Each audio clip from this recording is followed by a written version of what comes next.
Balungi abali ku HK Media yenze Hadija Kigozi mbeerawo nnyo okubatuusaako ebyo bigenda mu maaso naddala mu ggwanga. Olunaku olwaleero tuli Ntebe Akright ate nga waliwo olukiiko olugenda mu maaso enkaayana za ttaka.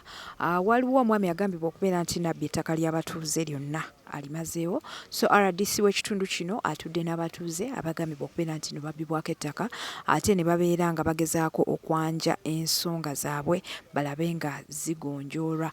Ndi n'omu ku batuuze ab'Entebe Akright, ekitundu kya Akright, njagala abeere nga atunyonnyolamu ku nsonga zino nga tetunnaba kubeera nga tubalagako ku lukiiko olutudde olunaku olwaleero wano ku Akright. Okubeera nga bagonjoola ensonga y'ettaka. Obubbi bw'ettaka buyitiridde mu Uganda. Abantu bangi babba amataka g'abantu. Abantu muli eyo ku kyeyo ogula ettaka n'olireka awo mbuno olimirako ogenda okusanga ng'ettaka baalizimbamu dda ekizimbe. So faayo nnyo ku ttaka naddala ly'obeera oguze. Ani alikuguzizza? Olijjeewa? Empapula ziri zitya? Follow up paka mu Buganda Land Board ate obeere ng'otegeera ettaka lyange liyimiridde litya, ndirinako bwannannyini bwenkana butya, naddala abalina ebibanja mubeere ng'ate mufaayo nnyo ku bintu bino eby'ettaka. Bajjukiza nti aba Roast Coffee Academy baganda baffe bakafulu mu kubangula abaana ba baristas abamaanyi batuusaako sheno okulaba ng'ate naawe oginyumirwa. Poza ate ne baganda baffe aba Speed Express Tours and Travels company kakasiba okubeera ng'esaabaza abantu okuva mu buli kitundu ky'eggwanga we bali nnyo okubeera nti no bakutambuza ate ne bakolera visa esinga okubeera ennungi. Nsanyusa okulaba ssebo. Kale nnyabo. Nange nsanyusa okulaba. Luno olukiiko oba olukuŋŋaana ani yalukumyekumi? Olukiiko luno luteekeddwa akakiiko akakulembeze oba tukitwale nti LC1 eya Ssekiwunga Kabulamuliro. Era nga ensonga z'olukiiko luno lubadde lwa kutema mpenda okuggyawo endooliito ezibaddewo wakati w'abatuuze n'abo abazza obuzzi mu kitundu. We ŋŋamba abatuuze mu ntegeera ennyangu ffe tumanyi nti abantu abazaaliddwa bamaze ekitundu kuki abamaze ekiseera ekinene ebbanga eddene ku kitundu ate bali ababitafuta ennyo bamanyi nti omutuuze eyo yalina ettaka. So ensonga ekuŋŋaanya waliwo Omugaga amanyikiddwa nga Kamugisha yajja emyaka egiwerako emabegaawo we yasanga ettaka lino lyonna lyali ku batugiyite nti block emu nti omuntu omu yalina ekyapa n'afuna ensonga ze ndowooza ekyapa n'akiteeka mu bank. Kati ekyapa wakiteeka mu bank okusasula ne kumulemerera. Ababbanka ne batwala ekyapa okuli abatuuze. Mu bufunze ekyapa kino kyaweebwa banka yatwala ekyapa. Kyemmanyiko oba kyempuliddeko ekitonotono nti ebbanka eno eteekwa okuba nga yaggalwawo. Kati waliwo akakiiko akavunaanyizibwa gavumenti akaclaiminga amabanja ago gonna banka gebeekoze ebeegaddwawo kati ne taking over. Kati ettaka lino ne bali kiyite auctioning oba ne baliteeka ku katale. Kati omwami Kamugisha we yalaba ku katale ettaka lino n'ajja n'aligula. Kati mu kugula ettaka lino ettaka obviously teryali open like nti teririiko muntu, lyaliko abantu tubayite ba squatters, abantu ab'ebibanja baabwe, abantu abakadde abalinako n'amalaalo. So ebijja ebijja. So Omugaga ono yaclaiminga nti yatula n'abatuuze n'abagamba nti baateesa yeeyanjula gye bali n'abagamba nti yenze ndiko kati kye tugenda okukola tugenda kusalako buli omu w'ekibanja kye tugenda kutwalako erudda naawe wosigaza tukuweemu ekyapa. So ekitaakolebwa abantu tebaafuna byapa. Omugaga aclaiminga mu lukiiko luno nti bali two parties nti ettaka eryali awamu baalisalamu ne bafunamu bloka 2 oba ploti 2. So ye Omugaga aclaiminga nti yatwalako erudda lwagamba nti terwaliko bantu. Obviously zaali nnimiro z'abantu nenga abantu basula ekyemmanga wali amaka gaabwe. Kakati ye n'atwala waggulu ezaali ennimiro wa claiming ogamba nti tewali muntu yenna. So yagamba nti ettaka lye liri ku awantu awatali bantu bonna. So party yasigala alina memba mukwano gwe oba muyite patena eyatwala erudda oluliko abantu abatuuze bali awali amayumba gaabwe oba amaka gaabwe. Kakati yagamba nti eyo patena we n'atwala paati eyo. Kati patena we n'amugamba nti ono engeri gyali mu by'ettaka amuyambeko okukwatagana n'abatuuze abali awo. That is his statement. Naye w'obigattagattamu abatuuze bye boogera n'omwami byayogera tebikwatagana. Abatuuze bagamba mboki? Abatuuze bo bagamba nti baali bava wansi okutuuka waggulu. Kati bino ebyokupatitioningamu okufuna mu bibanja byabwe okufunamu ebyapa ebibiri tebabimanyi. Naye ozwewo kye baagala kyekyapa. Ne kati omukulu yaklemingo gamba nti omwami oli mulwadde ate yamukwasa omulimu ogw'okugaba okubawa ebyapa era ne ploti zonna bazipatitioninga buli omu ne bagiwa erinnya. Naye saawa zino abatuuze mbo tebaana bakufuna byapa olw'ensonga nti ettaka lyonna baaliteekako caveat. Naye mu kutegeera omuntu atulaba munnyonnyole caveat kyeki? Caveat kyenyinza okutegeera ku ntegeera yange yangu nti ekkomo eriteekebwa ku kintu kyonna ebetteeka nti ekintu kino tekikyasobola kukozesebwa ekintu kino ne kino tekirina kukozesebwa okutuusa nga waliwo entegeeragana ekoze eki etuuseewo. So caveat baateekawo nti ettaka lino teriteekeddwa kusalamu byapa okutuusa nga abakaayanira bakoze eki bamaze ensonga zaabwe. Kati saawa zino omutuuze atulaba saawa zino ow'omu kifo kino kabula muliro Akright yeebuuza ani omutuufu agenda omuwa ekyapa. Kubanga kati saawa zino tulina abagagga basatu tugambe mu nsonga eno. Tulina omwami Kamugisha, tulina omwami atasobodde kulabikako bagamba nti mulwadde, tulina n'omwami omulala gwe bayise Kanobogere, bonna bakleminga okuba ne ownership ku ttaka lino. So n'olwekyo ensonga eno tutudde tulabe the way forward. Naye nga engegonjola naye nga ate n'omugagga yasala ku bibanja by'abantu n'atandika obitematemamu n'abigabira ebyapa. Kati tuweebuuza kirye lwaki oba ye yasobola okutema mu biri byagamba nti ye paati ye ate nga byali bibanja by'abantu okuva wansi paka okutuuka waggulu. Lwaki byo yasobola okufuna ebyapa n'atunda n'agabira abantu ebyapa ate ffe abali ekyemmanga n'abanga tatuwa byapa byaffe. Kati awo we tuli maama. So kati olukungaana lunene olutudde ne RDC ow'ekitundu kino mulowooza lulinako we lugendo batuusa mu nkaayana y'ettaka eno? Kutwaliza awamu ng'abatuuze tubadde green, tubadde tetumanyi kituufu, tubadde tetumanyi tufuna ddi n'ebyapa. Naye okusinziira nze ku kitundu wendi ndi mumativu era nze ntegedde nti wendi newankubadde bakyali mu kkooti bakyakola ki, naye ntegedde nti wendi wali gazetted okufuna ekyapa. Oba kiritwala ddi naye wali gazetted okufuna ekyapa. Naye lwakuba nti bano abagagga abaliwo buli omu akyakaayana, naye oba oliawo situmanyi kubanga kaakati bano nga we bakaayana ono yajja n'akubamu petitions. Naye ate kaakati gamba abagagga balemererwa okukkaanya. Kaakati abagagga ababiri bategeeraganye kuba omu ye yawa omulimu agugguse. Kati omu avaayo agamba yagamba Who is the title? The title is here. I only have both papers.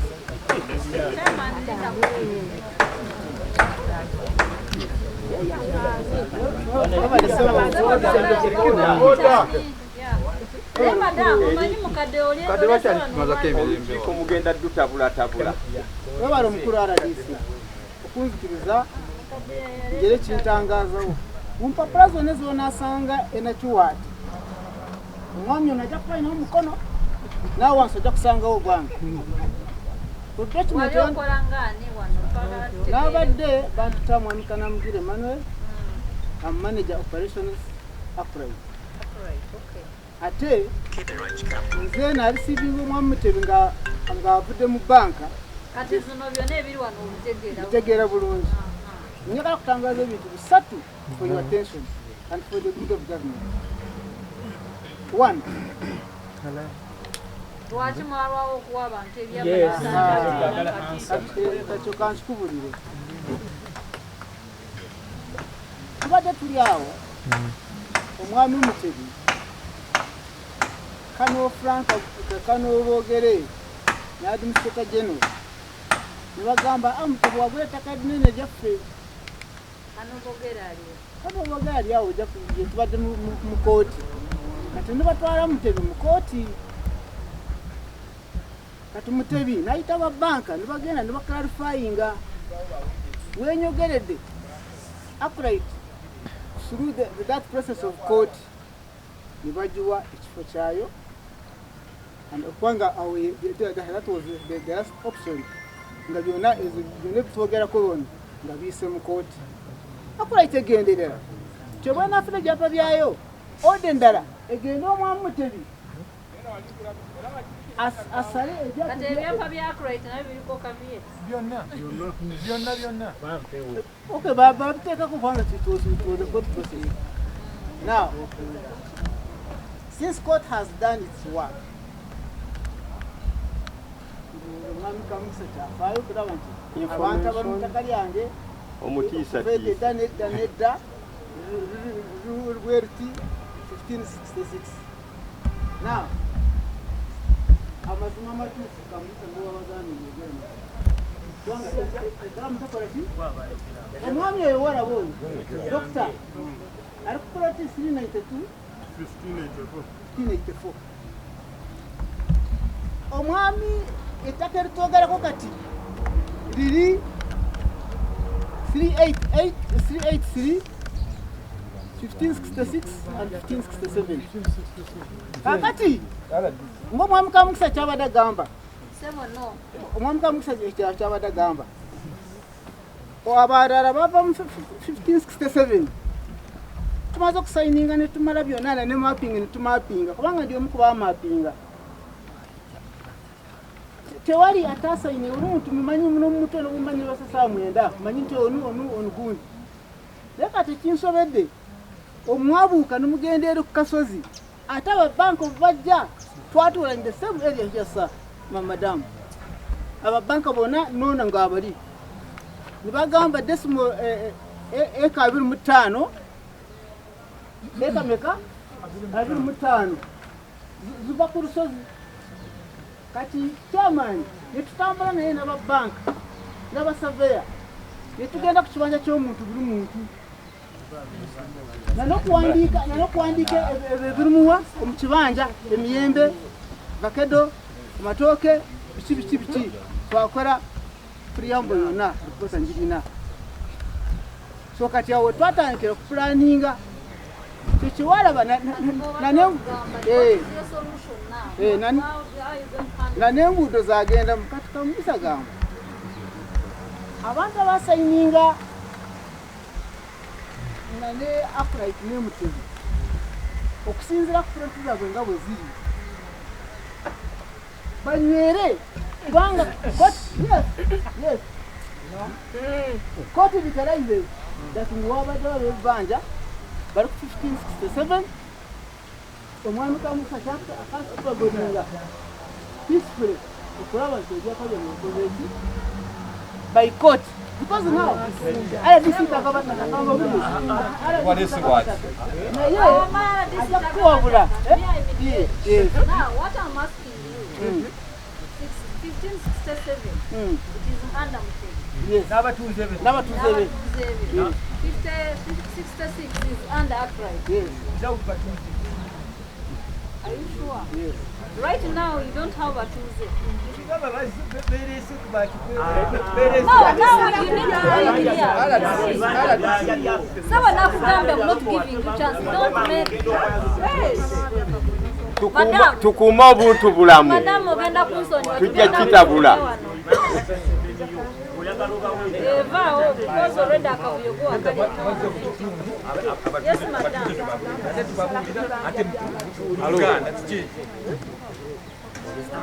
Nabasabye mukume obuntu bulamuzi n'ensonga zigenda kuggwa gye tunaakoma okwogera ffenna tetujja kumala mukakkane.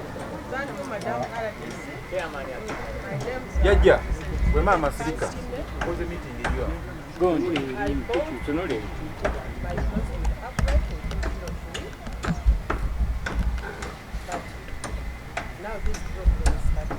When did you buy, madam? 206. From Akright. 200. From swing process for us. Which we have waited for us. When we are waiting, we started getting what is possible.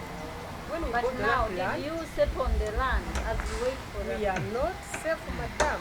As in, as Settle did you. you settle? Is it Settle you. We construction? tried to Taking settle. possession. They failed us.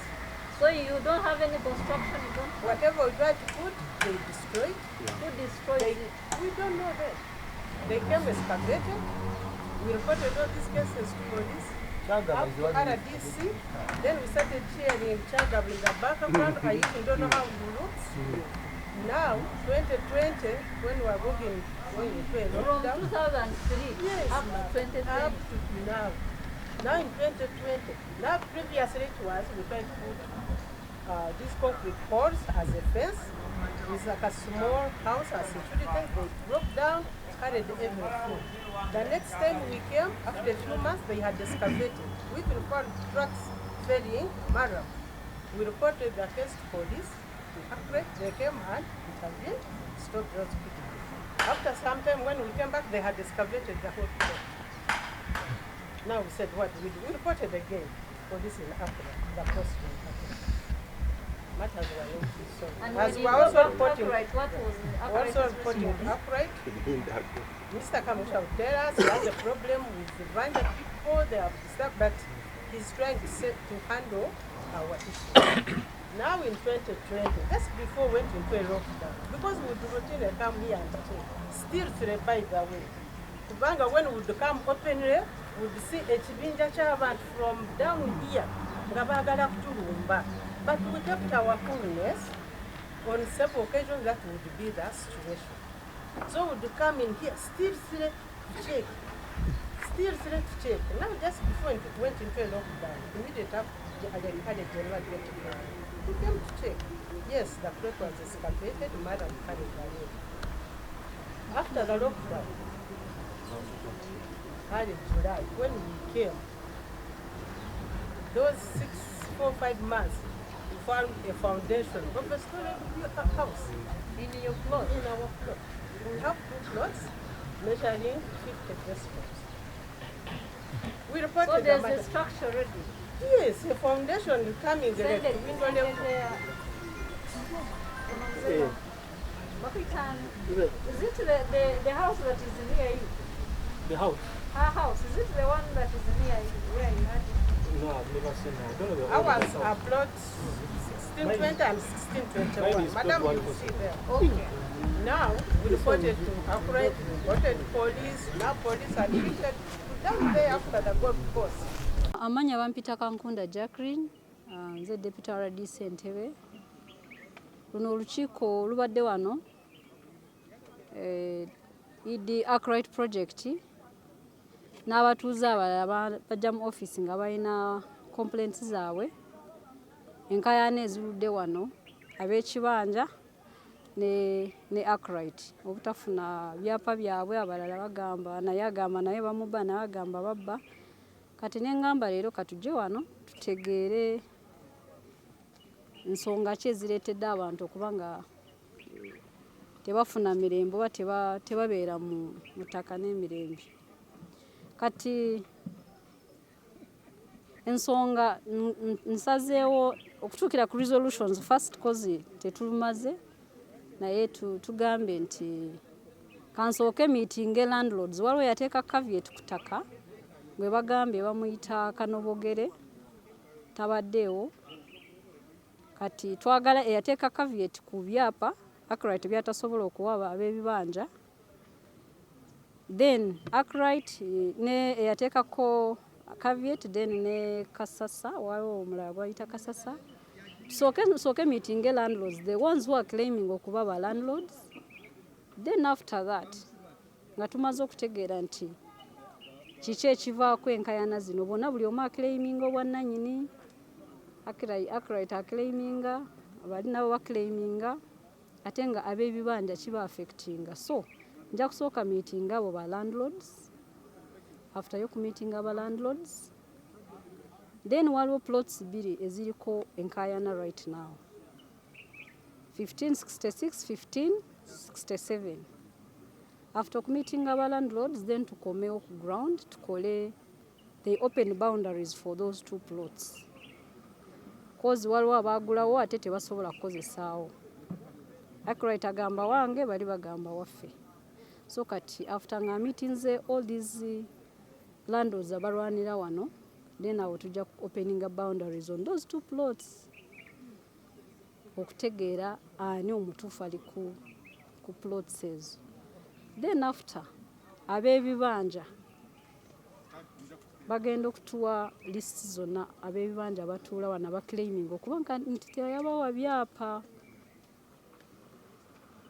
abataafuna byapa abaclaiming okuba ab'ebibanja nabo bajja kutuwa, tufune list tutegeere ono ali wano, oyo alina ekyenkana ki, ono kyenkana ki, ono kyenkana ki. Ate awo tujja kuba nga tufunye the reason why there are even caveats. Then ole yateekako caveat naye atunyonyole, then Akright naye atunyonyole lwaki abantu balina ebibanja byabwe, abamu baagula naye tebasobola kufuna byapa saawa eno. So the resolution is to meet those nga bwenjogedde, then tufune solution esembayo. Okwogera kwaba abatuuze kikyofunyemu, olaba obuzibu buvaawo? Obuzibu buva ku okusooka, the main problem eriku nti ettaka lyali lya bank, lyali lya muntu mulala ng'alitadde mu bank. Kati bwe yagenda mu banka, of course banka yali egenda alitwala. Kati bwe yali egenda alitwala, waliwo omusajja tabaddeewo, bagambye mulwadde bamuyita Mutebi. Actually neerabidde ne Mutebi naye tulina okunoonya representative we ku lunaku lwa meeting. So waliwo Mutebi, ettaka n'alitwala, banka ne libalemerera, then Mutebi n'anoonya Akright, now the Akright project. Etaka ne balisasulira mu banka. Bwe balisasulira mu banka, basangawo abantu. So the problem is there. When they got the land, tebaawa abantu byapa byabwe. Ne batukanya nabyo, ne batuusa time nayo ne batabawa ki. Abo be basanga ku byapa bino byennyini, ku land, so they did not get byapa byabwe. Kati ekyo kyavaako zino nkayana. Then in between there, ne watandika okujjamu ab'amataka, dealers b'amataka, Kyagaba we yajjira. Kati ye Kyagaba n'asanga bano abali frustrated already, ab'ebibanja baaliwo, kati n'abakozesa. Kati we yabakozesa, n'afuna gap, kati ye n'atandika okukola ki? Okwewa ettaka naye kati ate ng'ayingira muri Akright. Kati problem eriwo right now eri between Akright ne Kyagaba.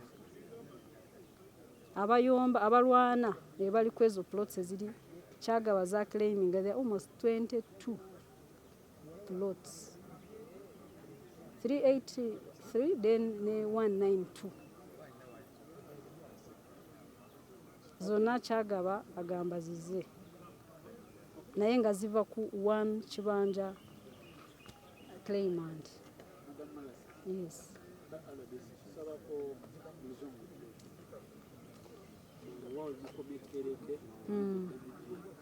Just mbawe car resolutions.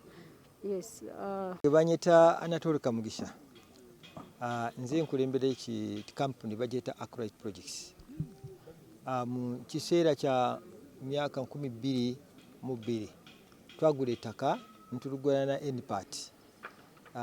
Acres hectares 10 ze zivaamu acres 24. Twamala kugula nga tusasudde twagula tuli bantu babiri, omu babadde bamweta Amanizi Mutebi ku ttaka lyonna ye n'atwalako acres 10 eryabeeramu ab'ebibanja. Twentutwala ettaka erya acres 24 bweziteeka mu hectares ziba hectares 10. Bwe twamala kuligula ntusubdividinga ntufuna ekyapa kyaffe, naye Amanizi Mutebi n'afuna ekikye ekya 1567 1567 ekyaffe 1666. Kati oluvannyuma ntupulaninga kuteekawo amayumba, kuteekawo apartments byonna. Kati bwe twabadde tuli awo nga tutandise kuzimba, kutandika ku developinga, ne wabeerawo omwami bamweta Kano Bogere najja n'agamba nti alina interest mu ttaka. Najja n'ajinjirira ebipapula n'abiteekaawo nawo ng'akireiminga. So netugenda mu kooti. Bwe twagenda mu kooti n'ateeka caveat ku byapa. Okay, ebyaffe twabadde tumaze kubisubdividinga, naye kakati ebya Amanizi Mutebi awabeera abasenze nga yet Amanizi Mutebi yabadde alina okuwa abasenze obutundu bw'amataka nga maze kugabana nabo ne bateekako caveat. And yet Amanizi Mutebi yatukozesa nga consultants kumukolera nti basayininga ebipapula byabwe nga tube ba witness. Kakati oluvannyuma bwe byavaamu ebyemisango mu kooti, Amanizi Mutebi abantu yabaweereza ki? Tiyabaweereza byapa byabwe. So ensonga nesigalaawo bali ku ttaka, akoze blueprint n'ebyapa tebifulumye. Kakati okutabawa then ne bagamba nti kakati Akright ye yajja netukolako muzinya lya mwami Amanizi Mutebi, wakita mugamba Amanizi Mutebi natuwe byapa byaffe. Andi ekiffe twakola omulimu gwo bwa consultant ogw'okumukolera ki ebyapa bye. Naye okimanyi kati ettaka lyaffe eritwagula nga Akright eritaliwo omuntu yenna, kakati kubanga lyabadde li mu nsalasalo na lino lya Amanizi Mutebi, kati ab'ebibanja ne batandika kukola ki? Kuliyingirira. Nabo bagamba neyo nayo tukwatayo, neyo tulinayo interest. Kati enkayana ne zibaawo. Kakati bwe twagenda mu byentalo z'emisango biki neeno, kakati bano ne batekinga advantage kubanga bali ku ground ku side ya wansi ne batandika kwetuumya waggulu kukola ki? Kutandika kutunda y'ebibanja. Kakati ab'ebibanja bonna ne basigala nabo beeyongero. Nagula ekibanja wano nayeyongero. Enkomerero ettaka lyonna babadde bakoze ki? Bali kumpi kulimalawo. And yet waliwo ebiwandiiko ebigaana muntu kukola ki? Kuyingirira mu ttaka lyaffe kubanga tubadde tukyali mu kooti. Kakati kooti yajja neba nga egambye nti fe Akright ku acres 24 mwinawo acres 14. Acres 10 kugamba nisigala mu nkayana. So nitugenda mu kooti kwapiiringa. Naye acres 14 kooti negamba sizirina mutawaana. Musobola kusigaza ezo. So fenaffe acres zaffe 14 netubanga tuzirina, naye ab'ebibanja byonna nga bakoze ki? Bazingiridde mu biseera bitubadde tuli wano. Ng'onaguza wano akati okwononera ebintu byonna niwabeerawo omusajja bamweta Kyagaba, ye najja n'asanga obuzibu obwo buliwo n'atekinga advantage confusinga b'ebibanja n'agamba tusonge. So ne bajja ne basonga ne batuyingirira ettaka lyaffe waggulu. So ensonga zibeezo kandi biba bya criminal. Tujja nturipotinga poliisi, nturipotinga wa kubanga bw'oba otali defendinze omuntu ajja kujja n'agamba nti bwe nabadde nyingira wabadde ng'oliwa. So kye kyatuleetedde kulaba nti tuleeta RDC asitopinga abantu kuyingira mu ttaka lyaffe, then oluvannyuma ensonga zonna bwe zinaggwa. Sinziira ku meeting gye mubadde ne RDC. Yes. Biki ebituukiddwako? Tuukiddwako n'agamba RDC ayagala tumuwe ebiwandiiko byonna nga bwe bibadde bitambula, amanye ba landlord tubadde amanye n'ab'ebibanja babadde bakomawa kati beeyongedde ettaka eryenkana ki kyayagala kumanya. Babadde bali bakoma wano naye kakati beeyongeddeko ku ttaka bayingira mu ttaka lya Akright beeyongeddeyo kyenkana ki. So nagambye bye tesobola kubimaliriza olwaleero mpozi tujja kufuna abasaveya tulina kufuna abasaveya tugende ku ground wenyini physically, then oluvannyuma tumanye ekyokukola, then atandikire awo. Oluzungu. Luwama Richard Mukubabyasi ssentebe wa muluka oguyitibwa Namulanda mu Kajanstown Council. Olwaleero Namulanda ng'omuluka gulina ebyalo 9. Bwe tuli essaawa eno olukiiko olwayitibwa ku lwa RDC, Deputy RDC in charge Entebbe Sub-District, nga nsonga waliwo okugugulana kw'abatuuze n'abo abaafuna ekigambo eky'ettaka ku bbulooka 383, puloti 1566 awamu ne 1567. Ettaka lino lyajja okufuuka puloti ezo oluvannyuma abaali bannannyini ttaka baalisinga mu bank. Bwe balisinga mu banka ebiseera biri emyaka egyayita kye twayita non-performing assets recovery program, ettaka eryo baalitunda ku nnyondo.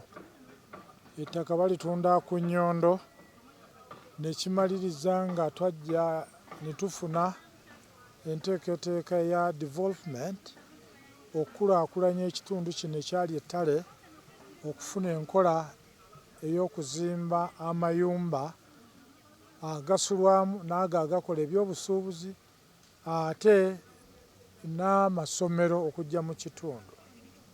Naye abatuuze b'ekitundu kino abaali ku bibanja bwe bali abatuufu, ne tufunayo n'abo abajja mu kigambo eky'obufere obw'okuwamba ettaka.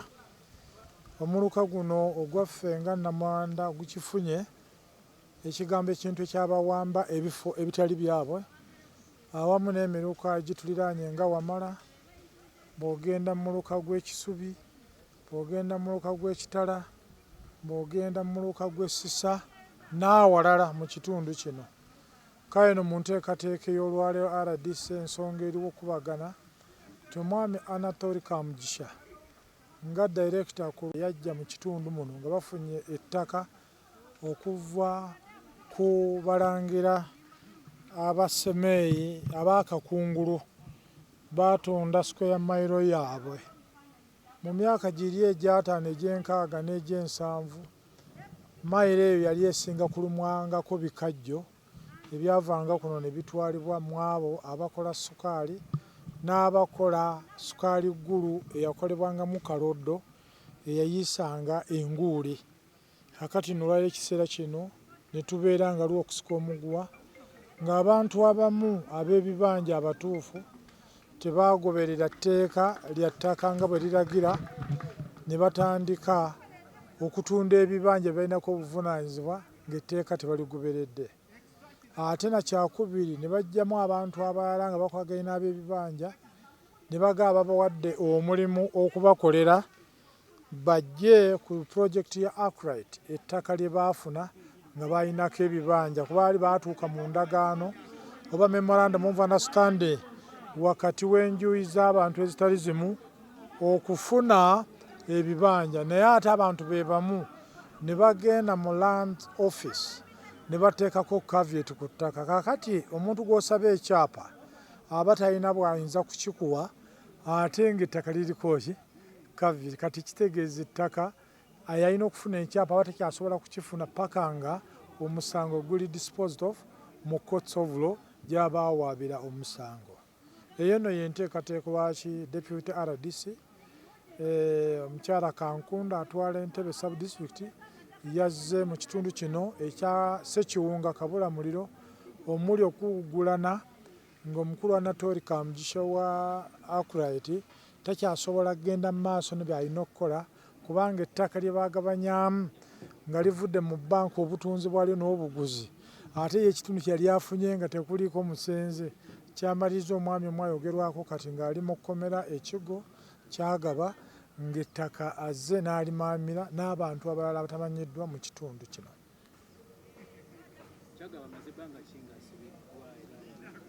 Okuva omwaka gwa 2020 omwezi ogw'omwenda kyagaba n'abeera yatwalibwa mu kkooti ne ttiimu y'abanne abalala n'aba nga abadde takyali mu kitundu kino mwabadde atambulira. Emberebezi ezikwatagana n'omukulu kyagaba si wano wokka we muzze olwaleero Ssekiwunga Kabulamuliro n'emiruka emirala nga bwe njogeddeko ebizibu ebibadde gye biri. So nga ate ensonga z'ettaka si wano wokka olwaleero we wali ebizibu. Kyandibadde kigamba nti bekikwatako Ministry ya Lands naye Ministry ya Local Government, ekigambo induction yandibadde wali okusomesebwa okuteekateeka abakulembeze ab'amaddala ag'enjawulo okumanyisa amateeka agatukwatako ku nsonga ez'eby'ettaka n'ensonga endala. Kuba tulinayo kigamba kati ettaka lyokka lino likayanirwa, naye tulinayo n'abasaanyizaawo ebibira, tulina n'abasaanyizaawo entobazi, naye ng'oli ajjagamba mu lutobazi lwennyini oluli wakati w'ennyanja nti naye kyali kibanja kya jjajjaabwe n'okuzikako bazikako abantu. Kati enteekateeka eyo etataganya ensi bw'erina okutambula bye bigambo ebiri mu kitundu ebitambula. Ssente zo ofunayo ku luzungu? Ate lwaki gwe lw'oyagala ng'otutsi